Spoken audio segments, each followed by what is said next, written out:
New details have come to light surrounding the death of Celeste Rivas Hernandez.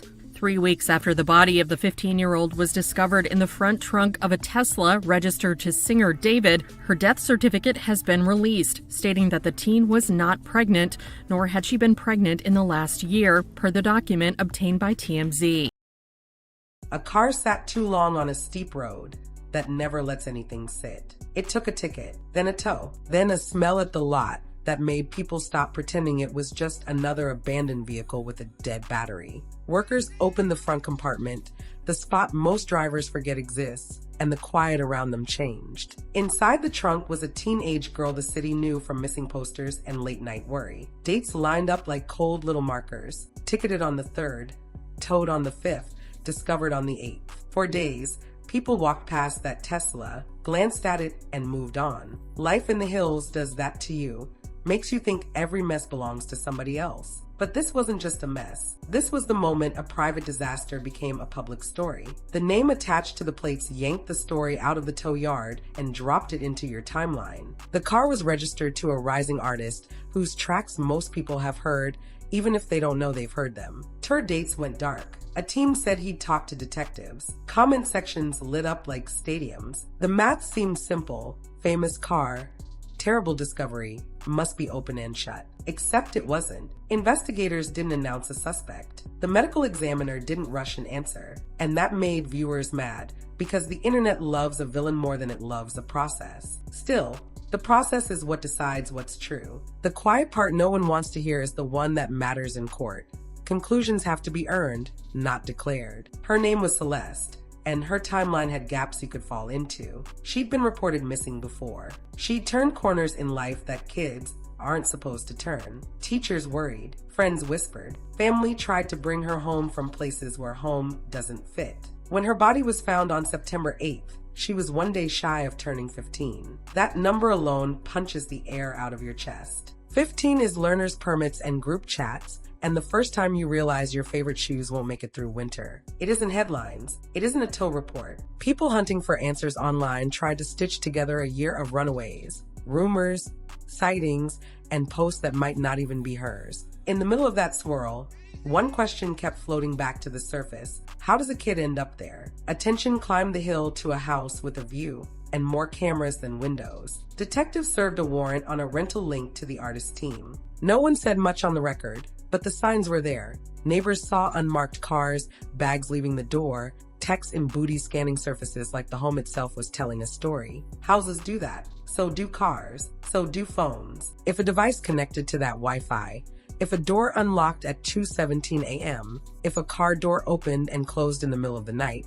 somebody's server knows. Noise can lie. Timestamps don't. Investigators start by collecting what machines remember. Ring cams that blinked at odd hours, plate readers that caught a drive no one admits to, Sentry mode that watched a world it never talks to. The whole point is to replace what people say with what the grid saw. People keep asking why there wasn't an arrest right away, and the answer is colder than outrage. Until a cause and manner of death land on a line that can hold up in a courtroom, everything is a maybe. An investigator can believe something and still have to wait for the lab. An autopsy doesn't care how many views a thread gets. Toxicology takes time, and the difference between what happened and what could be proven isn't a detail, it's the entire system. That's why the language stayed careful. Why the briefings didn't read like a script. Why charges, if they ever arrive, have to match what the data and the chemistry say happened, not what a comment section wants to be true. It's maddening. It's also the only way a conviction lasts longer than a news cycle.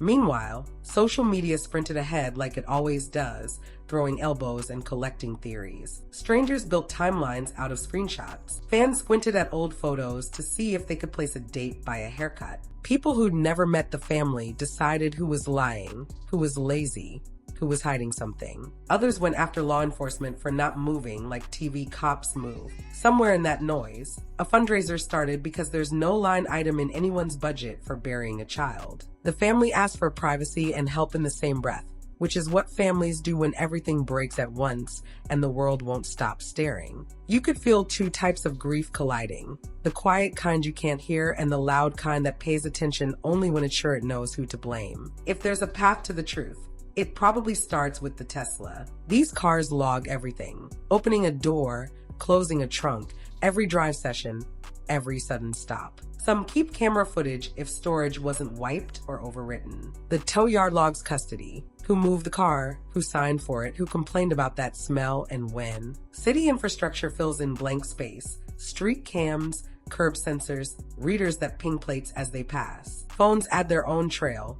showing where they slept, which tower they kissed, which router they shook hands with when they walked inside. A good detective doesn't just look for a smoking gun. They look for the boring overlap.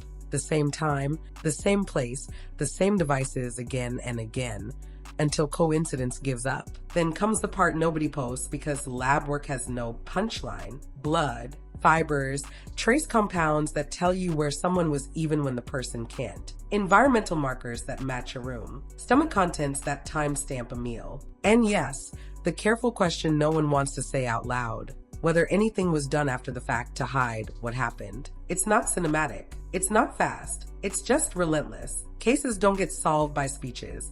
They get solved by numbers that won't change their mind. If the medical examiner calls it one way, the law points down a certain hallway. If the call is different, the hallway changes. That's why real investigations feel like a stall. They aren't stalling. They're choosing doors you can't unopen. There's a hard conversation sitting under all of this about how kids end up in the blast radius of adults who should have known better. People want a clean story, a perfect home or a terrible one, a hero cop or a careless department, a villain who confesses and writes a neat ending. Real life doesn't do neat. A kid can be struggling at home and also be targeted by someone who sees the struggle as an opening. A department can be careful and also have missed chances months earlier when someone called and the call didn't travel fast enough.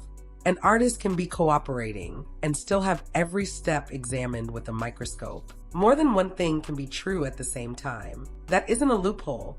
It's the shape of most disasters. The arguments online keep getting louder, but the details that matter stay small. Who had access to the vehicle and when? Who knew where it sat those weeks? Whether a neighborhood camera caught the front opening at an hour when nobody admits to being there. Whether a phone went on airplane mode right before a route that avoids major roads. Whether a neighbor's dog cam recorded footsteps at 3:11 a.m. on a night that didn't count until someone listened. All those tiny, ordinary things become the spine of a case, the difference between I think and we can prove. This is the slow work that squeezes oxygen out of rumors until what's left is something a jury can hold. You can feel the public trying to turn lyrics into a diary and a diary into a confession. It's a reflex. Songs are stories. People crave meaning. When a track title looks like a headline, it's easy to let your brain connect dots that might not belong together. But art isn't testimony, and it isn't metadata. A playlist is not a timeline. Let investigators do the timeline. Let songs be songs. If there's a line that matters to this case, it won't be a lyric. It'll be a timestamp, a location ping, an entry on a tow yard form, a key log from a house on the hill. The family is dealing with two clocks at once, the one that stopped and the one that keeps going. Funeral plans don't wait for lab results. Bills don't bow for heartbreak.